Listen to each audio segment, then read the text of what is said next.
기다렸던 미국의 소비자 물가지수 나왔습니다. 좋았습니다. 이제 어느 정도 물가가 잡히고 있다라는 시그널을 포착하면서 한번 미국 증시 큰 폭의 오름세를 나타냈습니다. 이번 주 핵심 이벤트였던 만큼 국내 증시에서도 이런 훈풍이 올 수 있을까요? 기대해봅니다. 그럼 오늘장 영향을 미칠 만한 핵심 뉴스 알아보시죠. 첫 번째 소식입니다. 오늘은 우리나라에서 금리를 결정하는 그 디데이입니다.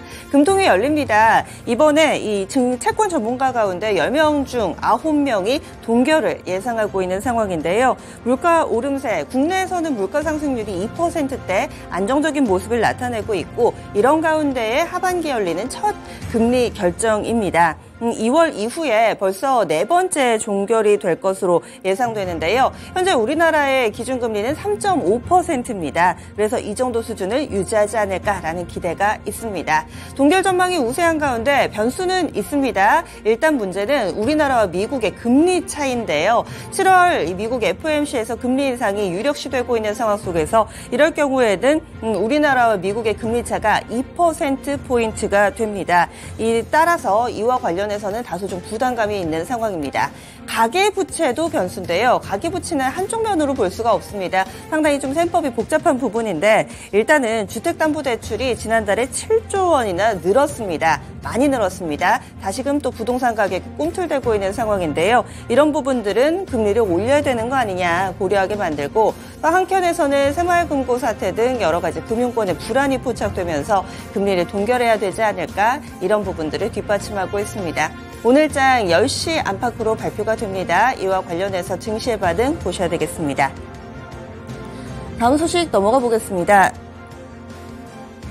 윤석열 대통령 현재 유럽을 순방하고 있습니다. 이제 폴란드로 넘어갔습니다. 리투아니아 일정 끝나고요. 폴란드 일정 시작됐습니다. 2박 3일간 진행될 예정이고요. 여기에서 방산협력이나 우크라이나 재건 관련된 논의가 이루어질 것으로 보입니다. 관련된 종목 보겠습니다.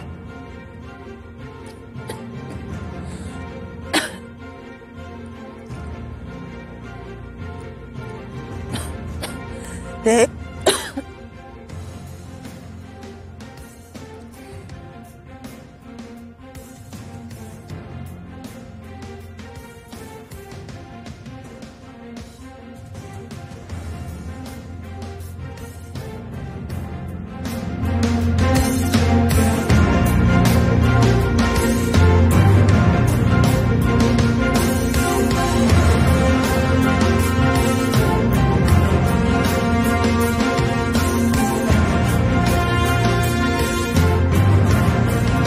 보시면은요, 우크라이나 재건 관련해서 삼부토건만 어제는 오름세 나타냈고 나머지 종목 같은 경우는 약간은 차익 매물을 받고 있는 상황인데요. 오늘 장에서 재차 움직임이 나올 수 있을지 관심 쏠리고 있습니다.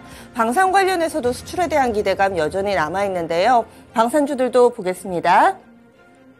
하나 에어로스페이스를 비롯해서 사이즈 큰 종목군들 위주로 좀 묶어봤습니다. 현대로템도 있고요. 한국항공우주와 LIG 넥스원 등의 종목군 방산주로 묶입니다. 오늘장 폴란드에서 또 기다렸던 재료가 나올지 여부 기대해 보시기 바랍니다. 현대로템은 어제 1.5% 정도 오름세 나타냈지만 나머지 종목군 같은 경우는 이 순방이 시작된다라는 소식이 나왔을 때만큼의 반응을 이어가지 못하고 있는 상황입니다. 따라서 방산 섹터에 대해서는 다소 좀 중립적으로 보자라는 의견도 상당히 많은데요. 뉴스가 나올지 여부에 따라서 또 주가의 반응이 달라지겠죠. 다음 소식 넘어가겠습니다. 어제는 또 포스코에서 대규모 청사진을 제시를 하면서 시장의 관심을 받았는데요. 이번에는 LG전자입니다. 그동안 LG전자 하면은 가전의 명가다라는 그런 수식어를 달고 있었는데 여기에 그치지 않고 이제는 스마트 라이프 솔루션 기업으로 거듭나겠다라는 원대한 포부를 밝혔는데요. 어제 있었던 행사입니다. 이 조주환 LG전자 사장이 직접 참여를 해서 여기서 브리핑을 했는데 미래 전략 사업 간담회가 진행이 됐습니다. LG전자에서 내세운 부분 살펴보도록 하겠습니다. 스마트 라이프 솔루션 기업을 선언을 했습니다. 여기에서 영역은 가정용 상업용 그리고 모빌리티 가상 공간까지 상당히 좀 확대하는 모습이고요. 사업 모델에 보시면은 하드웨어에서 이제는 서비스나 플랫폼까지 확대시켜 나가겠다. 제품만 파는 것이 아니라 이 제품을 사용하는 데 들어가는 보이지 않은 것들까지도 확대해 나가겠다라고 강조를 했습니다. 사업 방식에 있어서는 솔루션 기반의 기업 간 거래를 또 활용을 하겠다라는 이야기도 담겼고요. 이 밖에도 3대 신성장 동력으로 비하드웨어 그러니까 플랫폼 쪽 강조를 했고요. B2B 쪽도 강화하겠다. 신사업으로는 디지털 헬스케어 쪽, 전기차 충전, 메타버스 등이 거론이 됐습니다. 그리고 이 조 사장이 여기에서 또 강조했던 777 목표가 있습니다. 바로 첫 번째로는 연평균 성장률 7%, 영업이익률 7%, 그리고 기업 가치 7배 이상을 목표로 하고 있습니다. 이 부분을 다 달성할 경우에 2030년 매출 100조 시대를 열 수 있다라면서 포부를 밝혔는데요. LG전자의 주가 움직임 보겠습니다. 근래 들어서 LG전자는 전장사업 부분에 상당히 시장에 관심이 쏠려 있는데요. 어제는 1.43% 오름세 나타내면서 12만 원권 초반에서 거래를 마쳤습니다. 오늘장 시장의 반응이 또 이런 이 미래 사업 전략 간담회와 관련된 반응이라고도 볼 수 있을 텐데요. 오늘장 LG전자의 주가 움직임 기대를 모으고 있습니다. 이어서 STO 관련된 내용 보시죠. STO 관련해서 어제 한 포럼이 있었습니다. 토크노미 코리아 2023이라는 곳인데요. 여기에서 여러 가지 대화가 좀 오갔는데 우리가 집중해야 할 것은 이제 곧 법제화가 될 거다라는 논의가 점차 더 활발해지고 있습니다. 국민의힘과 금융위원회에서는 이달 중에 STO 제도 도입을 담은 전자금융법과 자본시장 개정안을 국회에 제출할 예정이라고 하고요. 제출하고 나서의 과정을 연내 마무리할 거라고 합니다. 이후에 시행령에 구체적인 요건을 담을 것이라고 하면서 이에 준비 작업에 착수한 모습입니다. 증권사들도 상당히 분주합니다. 최근 들어서는 브로커리지 수입이 점차 줄고 있고 또 거래대금도 예전만 같지 않은 상황. 거기에다가 CFD 계좌 같은 경우도 대체로 폐쇄하는 모습 가운데서 증권사에서는 새로운 먹거리가 절실한데요.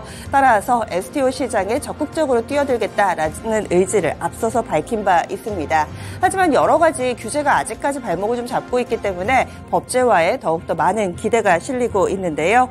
이 STO라는 것은 부동산, 미술품 등의 블록체인 기반한 조각 투자들로 토큰 증권 발행이라고 불립니다. 그래서 소규모의 조각 투자가 가능해지게 되는데요.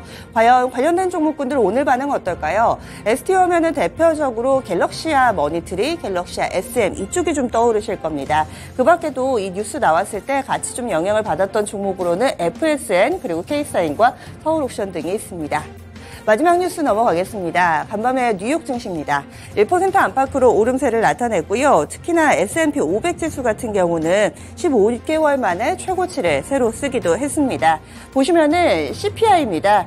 물가 상승률이 계속해서 둔화되는 점을 확인해 줄 수가 있죠. 물론 아직은 플러스권입니다. 그런데 올 1월까지만 하더라도 이 CPI가 6%대였고요. 점차 내려오면서 이제는 3%대까지 어제 이렇게 발표가 됐습니다. 예상치보다도 더 나은 물가 상승률을 기록하면서 이제 금리 인상 한 차례 정도만 해도 되지 않을까 이렇게 시장에서는 해석하고 있는데요. 당초 제롬 파월 연준 의장은 하반기에 2번 정도 추가 인상 가능하겠다라는 의지를 내비치면서 시장을 얼어붙게 만들었습니다. 그런데 간밤 미국 증시가 올랐던 원인은 이번에 CPI를 보니 물가 인상, 금리 인상을 한 차례만 더 하면 되겠구나 라면서 안도하는 모습이었고요. 이에 따라서 증시가 환호했습니다.